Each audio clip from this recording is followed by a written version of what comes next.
Oke, Assalamualaikum warahmatullahi wabarakatuh.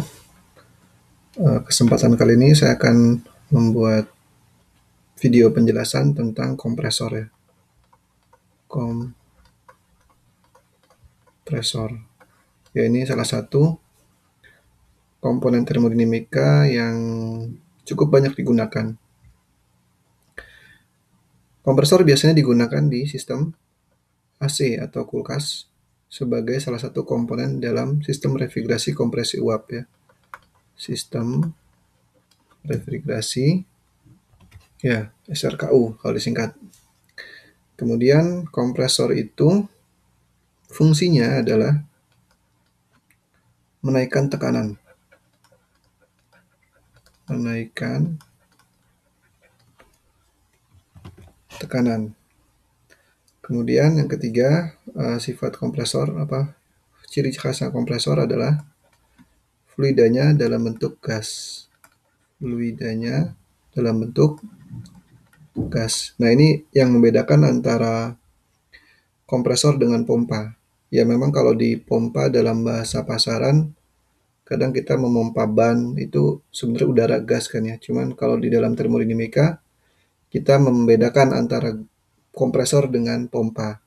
Kalau pompa itu untuk fluida yang berbentuk liquid, seperti pompa air. Tapi kalau misalnya kompresor itu khusus untuk fluida yang bentuknya gas. Nah, kompresor itu kebalikan dari turbin. Saya gambarkan di sini, lambangnya mirip turbin, yaitu trapezium. Ini seperti ini. Kalau turbin kan dari atas ya lambangnya. Kalau kalau kompresor itu dari bawah. Jadi di sini ada input. Di sini ada input, sorry. Di sini ada input. Nah, ini ada massa dot in, ada temperatur in, ada pressure in. Kemudian ini dalam bentuk gas nih. Nah, dia masuk ke kompresor, kemudian dia dipaksa mengalir ke tekanan tinggi. Nah, untuk mengalirkan fluida ini, maka kita butuhkan energi di sini. Gitu ya, ada energi atau kerja eksternal. Ya. Ini ada W kompresor, saya tulis WCP. Nah, akibatnya apa? Keluaran dari kompresor tekanannya menjadi tinggi. Kita tuliskan di sini TO out, PO, dan ya M dot out sama ya. M dot out. Nah, untuk menganalisis kompresor ini kita sama hampir semua komponen termodinamika kita gunakan hukum kekekalan energi dan kekekalan masanya. Ini saya pindahkan dulu ke sini ya. Saya pindahkan dulu. Bentar. Nah, ini saya pindahkan, saya batasin dulu ya. Sebentar. Di sini. Nah, hukum kekekalan masanya adalah ini aliran fluidnya kan cuma satu ya, masuk satu, keluar satu. Berarti hukum konservasi masanya adalah m dot in sama dengan m dot out. Ya, kita tuliskan saja sama dengan m dot. Ini hukum konservasi masanya. Kalau hukum konservasi energinya gimana? Sama, energi in dot sama dengan energi in, energi out dot ya. Terkonservasi ya, masuk sama dengan keluar. Nah, yang jadi masalah, bukan masalah sih yang akan kita gunakan dalam termodinamika ini, kita gunakan delta energi kinetiknya sama dengan 0 dan delta EP-nya sama dengan 0. Ini untuk mempermudahkan kita karena ini besarnya perbedaan energi kinetik dan potensial itu sangat kecil sekali dibandingkan dengan entalpi. Jadi apa? Kita lihat di sini, yang masuk kan satu fluidanya dan yang masuk lagi energinya kan kompresor. Sorry, ini ada dotnya. WCP gitu ya. Ini saya bagusin dulu sebentar. Oke, kalau saya tuliskan lagi jadinya karena yang masuk satu berarti m dot in dikali H in, kemudian masuk apalagi energi, ini kan WCP, ditambah W.Cp sama dengan yang keluar berapa? Ini kan M.out, M.o dikali HO.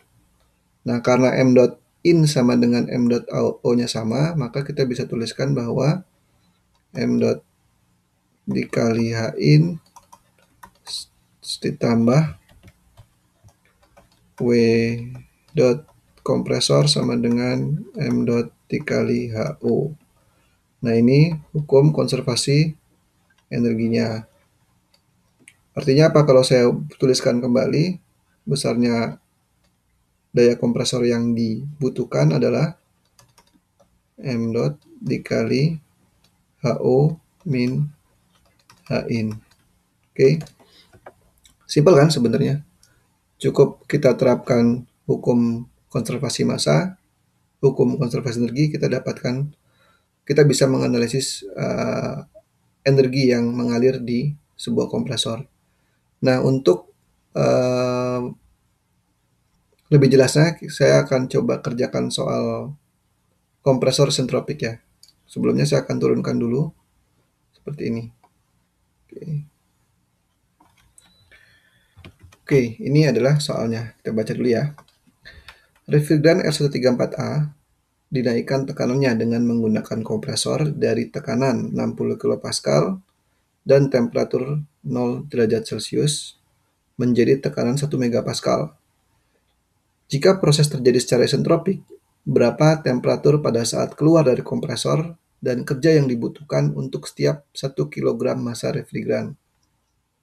Oke, mari kita coba gambarkan dulu prosesnya seperti apa. Jadi gambarnya seperti ini.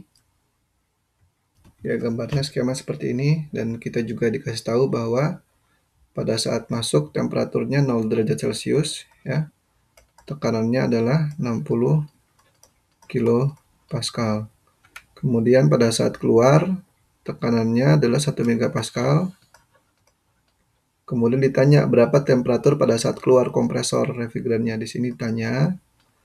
Kemudian berapa kerja yang dibutuhkan. Yang ditanya adalah W. Oke, ini juga ditanya nih. Oke. Untuk mengerjakan soal ini kita harus cari besaran-besaran di masing-masing titiknya. Misalnya in dan out ya. Kita cek nih untuk yang in, yang masuk, fluida yang masuk,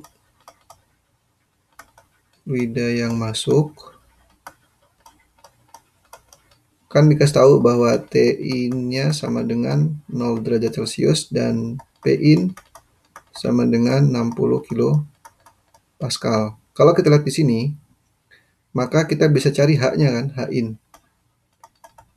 Caranya gimana? Dengan menggunakan tabel R134A. Tapi kita cek dulu di keadaan ini, apakah dia superheated gas, apakah dia campuran, apakah dia liquid gitu ya. Nah, paling gampang caranya dengan mengecek di tabel saturasinya. Ini akan saya buka tabelnya. Nah, ini filenya, file tabel R134A, tetrafluoroethan saturation properties temperature table. Yang ditanya kan suhunya 0 derajat ya, 0 derajat Celcius. Itu ada di sini, nih. Ya. Kemudian kita ingin tahu apakah dia saturasi gas atau superheated gas. Kita lihat di sini tekanan saturasinya adalah 292,8 kilopascal. Sedangkan kita punya di sini adalah 60 kilopascal. Artinya apa? Artinya kan P-in itu kurang dari P saturasi kan. P saturasi tadi berapa? P saturasinya tadi adalah 292,8 kilopascal. Ini artinya adalah superheated gas. Superheated gas. Berarti kita tidak bisa pakai tabel saturasi itu. Jadi kita harus merujuk ke tabel superheated gas. Nah, untuk itu saya akan tunjukkan lagi tabelnya. Oke, ini tabelnya untuk superheated gas R34A, dan kita tahu tadi tekanannya adalah 60 kilopascal. Berarti kalau 60 kilopascal itu di sini kan 0,06 megapascal. 1, 2, 3, betul. Dengan berapa tadi? Tekanannya berapa? Temperaturnya tadi 0 derajat Celcius. Nah, ini kita bisa lihat nih ya. Jadi tekanannya 0,06 megapascal atau 60 kilopascal dan temperaturnya 0 derajat Celcius. Nah, kalau kita lihat di sini, berarti entalpinya adalah ini 265,5 dan entropinya 1,077. Ya, kita catat dulu ya. Ya, ini entalpinya 256,5 dan entropinya 1,077 kilojoule per kilogram Kelvin. Nah, ini yang masuk. Yang keluar gimana? Fluida yang keluar saya tulis ini. Fluida yang keluar. Diketahui bahwa tekanan keluarnya PO-nya adalah 1 megapascal. Dan dikasih tahu ada kata kunci di sini secara isentropik. Artinya apa? SO entropi keluaran sama dengan S in, yaitu 1,077 kilojoule per kilogram Kelvin. Lagi, kalau kita lihat dari dua besaran ini, 1 megapascal dan 1,077, kita harus cek nih, fasanya apa? Yuk kita cek lagi. Paling gampang dengan cara melihat di tabel saturasinya dulu, di tekanan 1 megapascal. Karena yang diketahui adalah tekanannya 1 megapascal, maka kita bisa buka tabel saturasi tekanan untuk R134A. Ini tabelnya. Oke, ini tabelnya R134A Pressure Saturation XLS. Nah, kita lihat di sini tekanannya 1 megapascal kan? Atau 1000 kilopascal. Berarti kan di sini. Nih, ya kan? Nah, kita cek nih. Tadi kita punya entropi itu kan 1,0777. 1,077 tadi ya. 1,077. Berarti entropinya ini kan entropi, kita cek di atas nih. SF, SFG, SG ya. Dan kita punya di sini 0,3, 0,5 SFG, 0,9 SG. Dan kita punya entropinya adalah 1,077. Artinya dia lebih besar dibandingkan SG. Berarti dia superheated gas. Oke. Nah, kita lihat di sini, kita tuliskan aja. Berarti dari keadaan ini adalah superheated. Aduh, jelek amat tulisannya. Superheated gas. Kalau kita tahu superheated gas, berarti kita merujuk ke tabel superheated gas lagi. Saya tunjukkan tabelnya lagi ya. Oke, ini tabelnya. Berarti kita lihat di tekanan 1 megapascal. Di tekanan 1 megapascal itu, ini ya berarti ya, saya coba perbesar. Ini 1 megapascal. Kemudian entropinya 1,077. Nih, 1 megapascal, entropinya 1,077. Kalau kita lihat 1,077 itu berada di antara ini ya, antara saya ini ya, saya merahkan 1,077 itu berada antara ini. Nih. Oh, salah. 1,077 sini ya. Antara ini dengan ini. Oke. Saya coba nah ini ya. Antara ini kan 1 megapascal nih, antara 1,75 dan 1,103. Berarti kita harus interpolasi nih di sini. Karena kita punya 1,077. Kalau kita lihat temperaturnya adalah di 90 dan 100. Oke, ini saya coba langsung tuliskan. Kalau saya crop informasi yang penting dan yang ingin kita cari tahu, yaitu ini kan. kita punya 1,077. Kalau kita lihat berada di antara 1,075 dan 1,103. Dan akhirnya kita bisa tentukan berapa TO, berapa HO. Saya turunkan lagi ya. Dengan cara interpolasi, ya, biar saya bisa lihat. Maka kita bisa hitung bahwa TO, saya langsung tuliskan saja ya, biar cepat. Ini persamaan interpolasinya. Jadi dari sini kita bisa perkirakan bahwa temperatur keluarannya adalah, oke, kita dapatkan bahwa temperatur O-nya 90,7 derajat Celcius. Begitu pula dengan cara yang sama kita bisa tentukan HO-nya ya. Jadi HO, biar cepat aja langsung ya. Ya, dengan cara yang sama dengan sebelumnya kita dapatkan bahwa HO-nya adalah 325,4 kilojoule per kilogram. Oke. Nah, dari sini kita langsung ke pertanyaannya ya. Pertanyaannya yang A adalah berapa temperatur keluaran? Berarti ini kan. Berarti temperatur out sama dengan 90,7 derajat Celcius. Yang B itu ditanya berapa kerja persatuan massa kan? Kerja persatuan massa. Artinya apa? Kita lambangkan kerja persatuan massa itu W kecil. Artinya ini W besar, W dot, ini kan kilojoule per second dibagi dengan M dot-nya. Nah, di sini kita tahu kan kalau kompresor itu M dot dikali H in,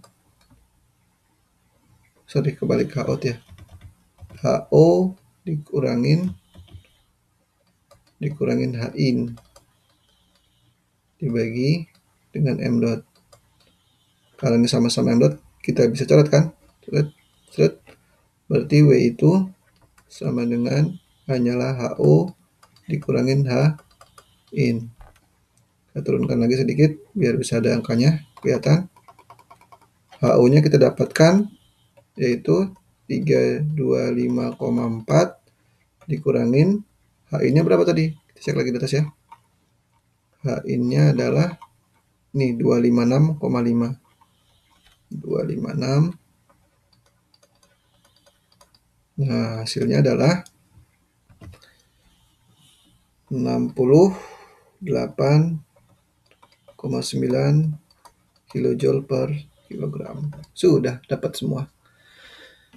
Oke, demikian pembahasan kita tentang kompresor isentropik. Semoga bermanfaat. Assalamualaikum warahmatullahi wabarakatuh.